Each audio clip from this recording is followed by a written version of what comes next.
What up, Cooks? It's your boy, the Hater, and I'm here to tell you that once again, AEW sucks. All right, I was reading the results of this week's, tonight's, I should say, episode of Dynamite, and what I saw made me almost sick to my stomach. The main event is Christian Cage versus Adam Copeland. Right? How come I didn't know about this? I watched the show last week, and I don't remember them saying that this was going to happen. So the fact is, I missed this match, and I couldn't care less because I read that Adam Copeland won. The fact that it's an I Quit match obviously means that he's going to win because, let's face it, they're not going to have Edge say I quit, right? He's Edge, and Christian is Christian. Obviously, Christian should win, but it is what it is. The whole storyline was just going to be they're going to keep wrestling until Edge wins, right? And that happened. Fantastic. Great. A complete waste of everybody's time. This match was a throwaway match on a Dynamite. It should have been on pay-per-view. And also, it was over the mid-card belt. And that's kind of the story of this week's episode. In this company, we have Samoa Joe, who is a jobber. We have Okada, who is supposed to be a big deal, fighting for one of the mid-card titles. And even worse than all of this, we have two legitimate bona fide legends, one Hall of Famer and one guaranteed future Hall of Famer, wrestling over the mid-card title. Meanwhile, Samoa Joe, Swerve Strickland, and Adam Cole are in the quote-unquote main event picture. This is how stupid AEW is. Instead of having Christian Cage and Adam Copeland be for the world title, this whole feud should have been with Christian as the champion and Edge trying to be the champion, right? That's what would have made the most sense. These are the two guys that make the most sense to be in the main event. Okada is the third guy that makes sense to be in the main event because, he doesn't deserve it, obviously, not like Christian and Edge, but he is nevertheless supposed to be a main event guy. Yet, he has to be on like the opening match or whatever. Who cares, right? Meanwhile, everybody goes out there and talks. Notable this week is two returns, I'm going to call them, right? Because I haven't seen these guys in fucking forever. First, we have Pac, who for 5 years has wrestled about 15 times in this company. All Pac does is come back and then go away for 7 months, come back, lose, go away for 7 months, and so forth. And then we had The Butcher. The Butcher apparently is still employed by this company. I don't understand why, and I don't care that The Butcher is still in this company. But nevertheless, he is. He does the job for Swerve Strickland. Now, everybody loves Swerve Strickland. Well, I got news for you, pal. I don't. What do you think of them apples? Now, I'm not going to say that he's complete garbage, and he obviously has done all he can given his situation, right? He's getting a small push, or he was getting a small push, and he's making the most out of it, right? He got himself over, mostly because of his song, because it's the only way people can get over now. There's nothing really great about him otherwise, but I do appreciate the fact that he got himself over because that's a lot more than you can say about 95% of these people, right?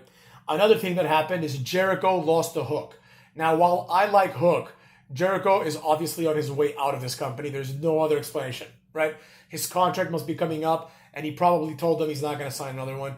So they're going to have him out there jobbing a little bit here and there to put his best foot forward and put over a few young guys, unlike Sting, who just came, got a paycheck, put nobody over, and then left, right? A complete waste of Sting in AEW, if you ask me. So at least Jericho can put some guys over. But the problem is, even though I think Jericho is one of the GOATs, he might be the GOAT for me, actually. There's a small chance that Jericho is, I think, objectively, definitely one of the best wrestlers of all time, but maybe the best wrestler of all time.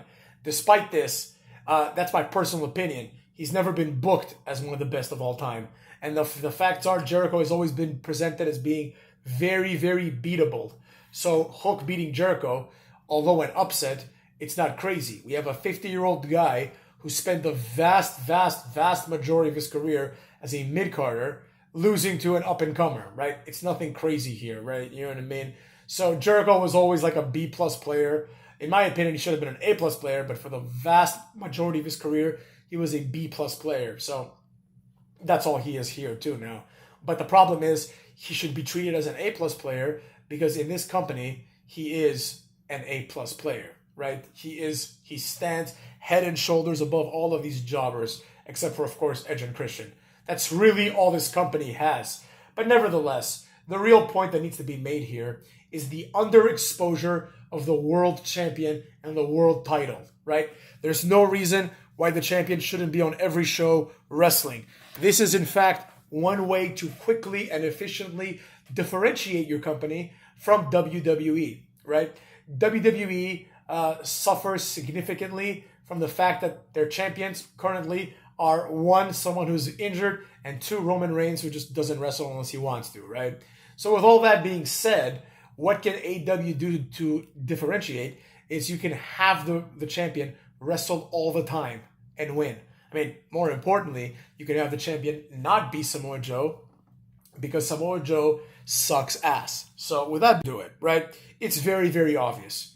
You completely revamp everything. Adam Cole now goes after the the Continental title, and Edge and Christian fight for the world title. Samoa Joe wrestles Okada for some bullshit, and then Pac is out there in the pre-show.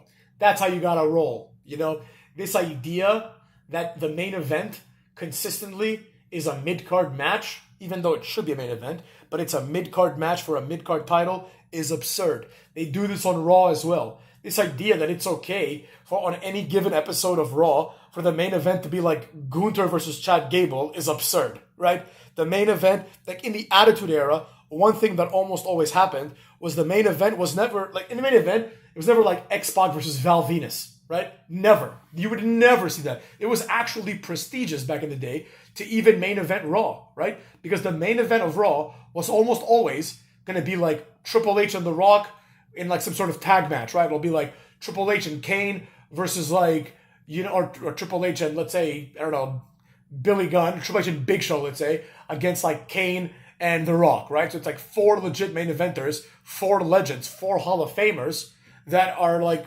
gracing you on TV. Now it's like two mid-carders and I'm supposed to give a damn. Even worse, it might even be two mid-card women. It'll be like, it's not crazy now to have the main event be like Katana Chance versus like Sky Blue, or Sky Blue's in the other company, or whatever, but you know what I mean. Two jobbers, like Katana Chance versus like Candice LeRae. Ooh, right? Same thing in AEW. We don't have these main events that matter, right? Now, Edge and Christian is obviously worthy of a Dynamite main event. It's worthy of a, you know, of a whatever, like All Out, whatever their big show is, Full Gear, I don't even know. Like their main show, it's worthy of that main event, but it needs to be for the world title. The main event always needs to be for the highest level wrestlers that are wrestling on your show. But because the roster is so big and so inconsistent, which is why Riho and Pac seem to be like, they seem to have full-time jobs elsewhere, and then once in a while they show up in AEW and get their paycheck and they leave, right? They're not exclusive to AEW, obviously, because what the hell is Pac doing with his life? Like, if he's not wrestling in AEW, what is he doing? He's obviously wrestling elsewhere, and that's the biggest problem, right? There's so much churn, as we say in economics, within AEW. The person that's here today is not going to be here tomorrow. Their main guys get injured, and they don't work around it. Like Adam Cole he's been there for like 3 years. He's had like 12 matches, and then he's been injured for like 2.5 years, right? It's a waste of time. Christian, who like never gets injured, is the mid-card champion. I'm supposed to believe that Adam Cole is above Christian on the card. In what capacity, right? So with all this being said, the facts remain, and the facts are what they are, and the facts speak for themselves. If they want to continue disrespecting the fans with horseshit like Eddie Kingston versus Okada, right, as an attraction, which nobody wants to see, in any of this, it's just stupid, right? Okada was the world champion. He's like the John Cena of New Japan, and instead of making him the world champion immediately, right, they insist on Samoa Joe continuing this nonsense, continuing to be like the world champion that nobody has ever cared about. Samoa Joe was over. I don't understand how Samoa Joe's even still wrestling. Like, he was over for like 2 years in TNA until he wrestled Kurt Angle, and then after that, it's been all downhill. But for some reason, it's not treated like it's been all downhill. It's treated like Samoa Joe still is someone worthwhile. In other words, AEW is a jumbled mess. Nothing in this company works out. And as a matter of fact, I think WWE is headed towards the same way because they've hired all of these AEW type wrestlers, right? Like Gunther, you know what I mean? Like some nerd put a comment on my video. Well, I shouldn't say nerd. He might be a nice guy, right? He put a comment on the video saying, "Oh, saying Gunther sucks is one of the dumbest takes I've ever had." And then he was like, oh, you're objectively wrong. How can I be objectively wrong about whether Gunther sucks or not? Use your brain, cuck. Obviously, Gunther sucks, but even if he didn't, right, it's just an opinion. You can be wrong about your taste. If I say chocolate ice cream sucks, I'm not objectively wrong. So think about what you say, and I think that guy, this person that commented, even though he might be a nice guy, he is, I think, indicative of the symptoms of the modern wrestling fan. The modern wrestling fan does not understand, and the modern wrestling fan lacks the critical thinking skills to even understand the difference between objective and subjective. So that's the problem, and it's like these people are easily led, right? You can tell them Gunther's good, and they'll just believe it, right? If 5 people say Gunther's good, they've never had an opinion of their own, right? They've never gone against the grain. Every time they have, they've been laughed at, and that laughter that they've experienced has made them cry inside or maybe outside, so they don't want to go against the grain. But if nobody goes against the grain, then what we get are Gunther and what we get are Samoa Joe as people that we're supposed to be excited about. Absolutely not. Under no circumstances am I ever going to get excited about Samoa Joe and Gunther. If Gunther gets fired tomorrow, nobody's going to care. The needle won't move. Gunther can then go to AEW, become a multiple-time champion, and the needle will never move. Nobody cares at all about people like Gunther and Samoa Joe. People, it's the recipe is very obvious, right? The it factor people keep talking about is very obvious and easy to articulate. It has to be someone that looks badass, does badass moves, right? And has the presentation of a champion, meaning that you look at them and you believe them as a champion. Now, Gunther is a big guy. He's a little skinny, fat looking. He's a little funny looking, right?